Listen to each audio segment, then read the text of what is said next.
Hey, what's up, guys? History of modern manga. I didn't even know this book existed. I saw it at a friend's house. I flipped through it, and I knew I had to get my hands on it. In a lot of ways, this is a worthy successor to the Fred Schodts book from the early '80s, manga. Uh, I believe I'm inferring this. I'm looking at the authors here. These are all French people. I probably originally this was a French book that has been translated into English.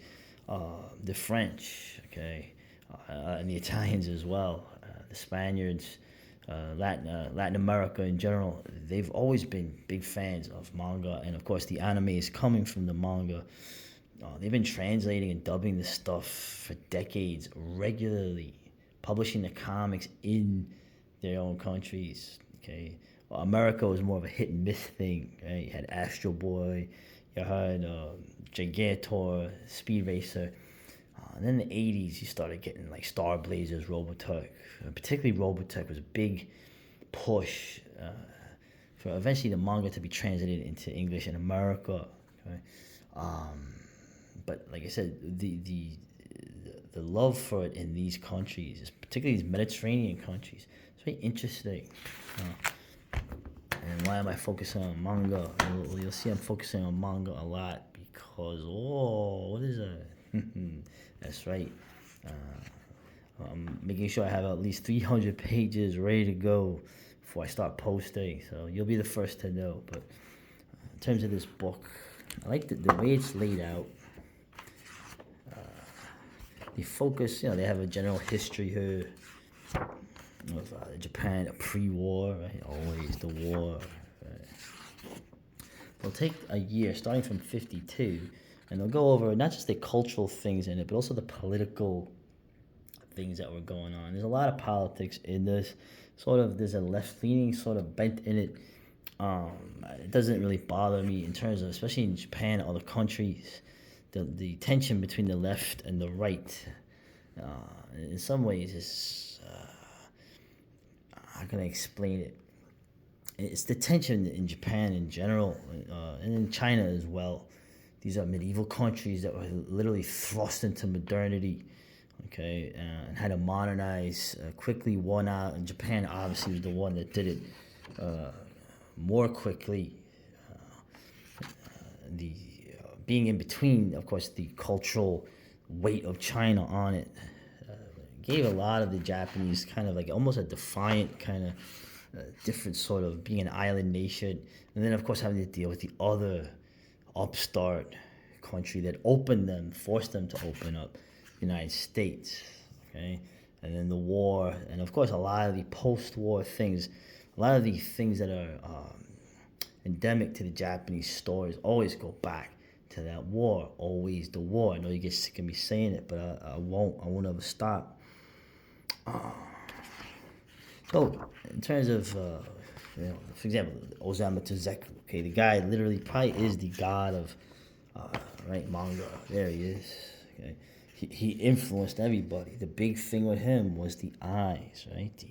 The Disney-like eyes, right? Astro Boy, right? The big eyes. The one thing you don't think actually, in terms of Asians, they actually do, but the one thing you don't think of with Far East Asian people is the huge, giant, expressive eyes. Right? You can see the white dot in there. That's light reflecting off the eye. Right? The pupil, the cornea. Oh, what's this? Oh no. Lots of pictures, of course, always. Of course, cinema going hand in hand as a cultural form. What a great year! What great movies came out in '54, right? Going across the gamut. Of course, they also get the political thing that was going on. Okay, and in some ways, I have sympathy for the left in Japan, but I also have a sympathy for that's right, for the country that had been annihilated, and for the traditional Japanese. Okay? And so you see, of course, the early manga is people used to rent them like a library, right? That was a whole thing before it was actually sold. That's where a lot of people made their craft. But eventually, those went out of business. Going through the years, focus on some artists of note. Of course, this guy here, Shigeru Mizuki, he kind of made these weird, like stuff with yokai. What was the one with the kid, the ghost kid? I think that's this one, yeah, yokai. Yeah, this kid, right? His other eye is like alive. It pops out of him. What the hell? They made a live action Astro Boy. I think that's Astro Boy. Anyway, so this was a huge. A lot of the Japanese yokai stuff, ghost stories, but they're kind of done in a funny way, not in a horrific way. So what is it? Oh man. Was Takayo Sato, right? Oh, yeah. Gogo 13, right? You never knew what his nationality was. Yeah, always remember one of his biggest enemies, the KGB, but also the CIA. Yeah. Very, would I say the Punisher was influenced by this? If he wasn't, he probably should have been. Of course, then we got into like the girl comics, right? So Hideki Mizuno, obviously, she did one about American rock and roll people. Fire. I've heard of this. I read about it in the Fred Schodts book. Never saw it. But then you have, what is this? Honey. Oh, it's a little Austrian girl. Oh, what's the appropriation? Oh, come on. Oh, I love cultural appropriation. I think that's my middle name. So, oh, yeah. Anyway, just kind of going through it free form. As the years go on, I want to focus on a few of the people. Shotaro Ishinomori, this guy pretty much invented so many of these Japanese superheroes. This one I remember, Cyborg 009, but Kamen Rider, all the things that become Power Rangers, the Sentai stuff, a whole bunch of other ones too. Like the one that turns into the motorcycle, or the other guy. A lot of these were turned into live action shows. But yeah, big noted Sanpei Shirato, another one. Now this guy was a very leftist person, like the Marxist philosophy pervaded, I guess this ninja series, right? Extremely violent Sanpei Shirato. And I like what they write here. Deeply rooted in the political left, Shirato is remembered for bringing a breath of anarchy into the world of Japanese comics. But if you wanted to go the full Marxist route, he should have his heroes actually take over and win, and then kill more people than the Shogun before. Anyway, we shouldn't forget his talent for staging. But yeah, exactly, because of him, the fighting in manga is so dynamic. Yes, this guy was a pioneer of the sense of motion in the fighting. So, and yeah. He did this too, Watari, the Ninja Boy. So you see how his art was. I did a video on the 80s Kamui, and you see how his art improved, like how his art is not like this anymore. It's obviously Lone Wolf and Cub really gave a kick in the ass in terms of the art. I'll get to that in a second. Of course, this guy, now this is a writer. This is not an artist. This guy, though, he did a lot of series. Baseball stuff. Ashita no Joe, which is a boxing manga. Tiger Mask, a lot of martial arts stuff. Right? Karate Master, which they made into an awesome cartoon that you can see on YouTube. Or Masoyama, right? Tiger Mask, of course, pro wrestling. So this guy did a lot of stuff about boxing, right? Pro wrestling, martial arts, juvenile delinquents. Ted Nomura was a big fan of this series. Monkey Punch, I love that name. I always love that name. Monkey Punch, okay? Lupin the Third. I made a good point. This guy's from Hokkaido, so he's from the north, the far north. So probably got Ainu blood in him. And his pencil style steeped in American satire. He was a Mad Magazine aficionado. You'll see some of these influential manga people become much influenced by different aspects of foreign comics and animation. Now this is the artist. This is Tomorrow Joe. They just started reprinting this lately. This guy is a juvenile delinquent, becomes a boxer. Okay, there's a famous ending to this. The huge anime series. Right, you didn't know whether he was dead or alive at the end. So you can see some of the history here. You get all the riots, right? Like just like Italy was going through. Anyway, and this was I like that. They always they got the Red Army, nationalist Buddhism. Hey, I could get into that. Oh, it's 1970. Yeah, that was. You need to know Yukio Mishima. Yeah, he does. Oh man. Oh, Doraemon. Yeah, this guy. Oh, this guy did Doraemon. This guy is everywhere. So just going through. Oh, Golden Guy. This is one of my personal favorites, and he's still alive. This dude made the craziest, most violent comics and funny comedy comics, but he made some of the nastiest, most violent, crazy comics. Giant robots, demons, Devilman, Cutie Honey. This dude, it was a huge influence on me creatively. Just the craziness of his work, and the anti-authoritarianism to a ridiculous degree, and just the craziness. So you can see what I'm talking about. Ryoko Akita. Okay, now this is the shoujo manga. Okay, this was popular with the Japanese women. We're doing the Anne Rice thing. Apparently, they liked their androgyny. They liked their homosexuality, but not the real, not the dirty part of it, just the pretty boy part of it. And they liked the exotic European history. To them, this was exotic, right? And to us, the Japanese is exotic. But there we go. Now we're talking Kazui Koki. This guy, Lone Wolf and Cub, model Lone Wolf and Cub. That was one of the best. I mean, that comic pushed the edges, artwork-wise, too. Of course, Crying Freeman. Remember Crying Freeman? Did anyone see the movie version of it?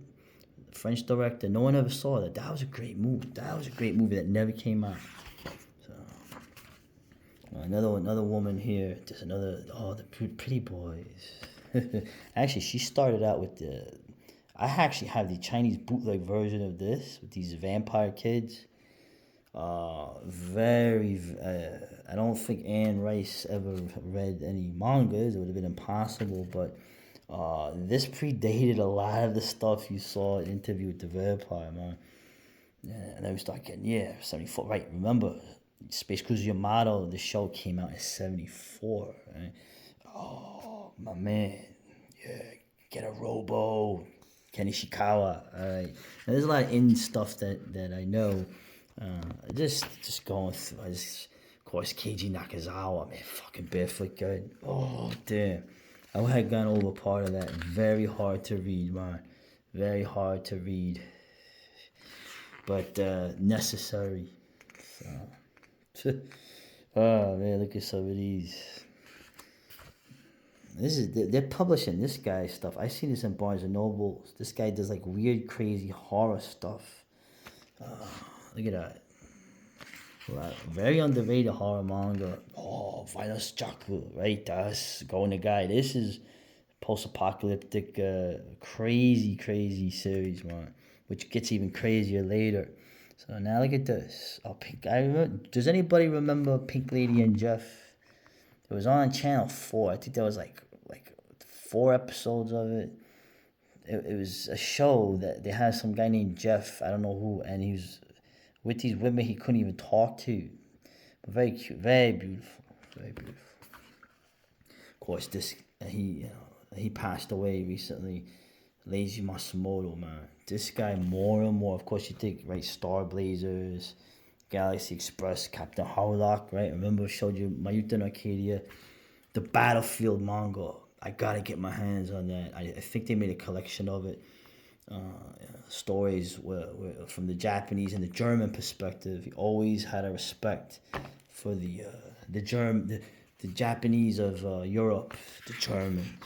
So, Yamato. So anyway, the Yurusei Yatsura, Ramna one half. My late fiance was a big fan. And so you just see the craziness of it. The muscle dudes, remember this? This was a weird ass series, Patellero, man. But of course, fucking Akira.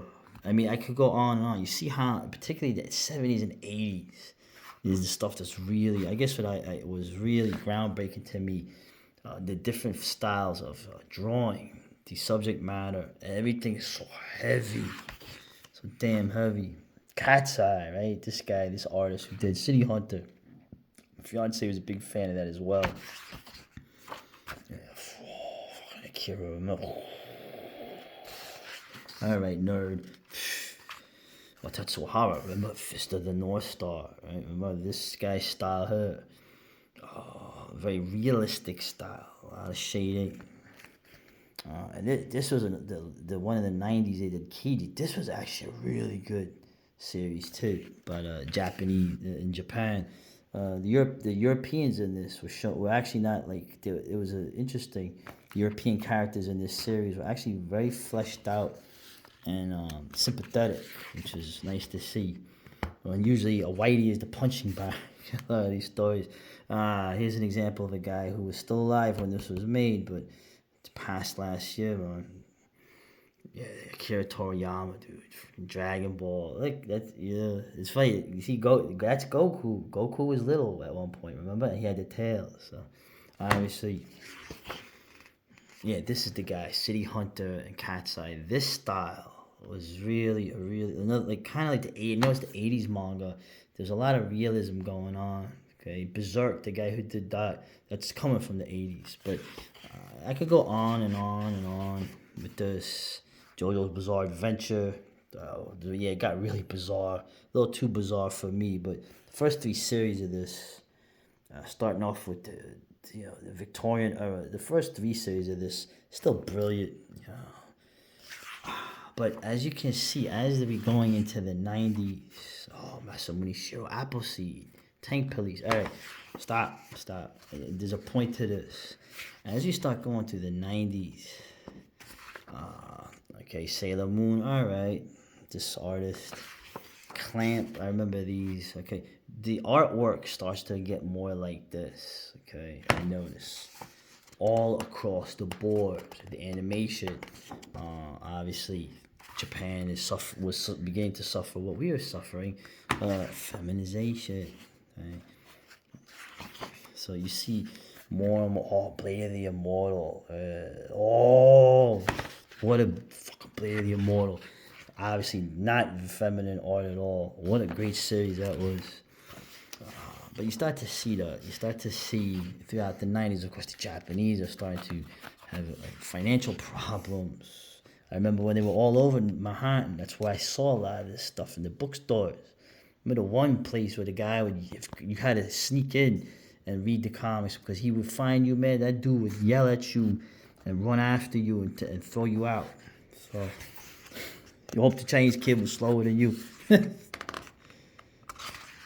Just a great book across the thing. Later on you get these other series, which I'm not as big on, but I spent a lot of time on this. But this book is just great. Great book.